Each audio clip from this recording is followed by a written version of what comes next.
নমস্কার, স্পটন নিউজে আপনাদের সবাইকে আরেকবার স্বাগত। আমি সাগর। এই মুহূর্তে আপনাদের সঙ্গে উপস্থিত রয়েছি তালতলা গ্রাউন্ড থেকে। আর তালতলা গ্রাউন্ডে এই মুহূর্তে চলছে ব্যাথল স্পোর্টিং ক্লাব এবং মনোহরপুকুর মিলন সমিতির থার্ড ডিভিশনের কলকাতা ফুটবল লিগের ম্যাচ। দুই দল মুখোমুখি। তবে আপনাদেরকে একটা ইনফরমেশন দিয়ে রাখি, গত মৌসুমে কলকাতা ফুটবল লিগে এই মাঠেই মনোহরপুকুরের একজন ফুটবলার রাহুল মণ্ডল তার পা ভেঙে গেছিলো।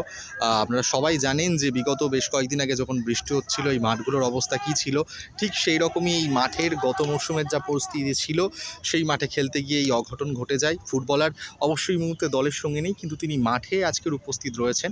আমরা কথা বলার চেষ্টা করে নেব তিনি কতটা প্রস্তুত, রাহুল মণ্ডল সুস্থ হয়ে উঠেছেন, ফুটবল মাঠে কামব্যাক করার জন্য কতটা প্রস্তুত, সেই বিষয়ে তার সাথে কথা বলার চেষ্টা করব আজকে।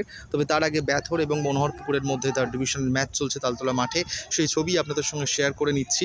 বিগত বেশ কয়েকদিন আগে বৃষ্টির কারণে মাঠের পরিস্থিতি যা ছিল তার তুলনায় কদিন বৃষ্টি না হওয়ার কারণে, টানা রোদের কারণে মাঠ একটু খেলার পক্ষে উপযুক্ত হয়েছে।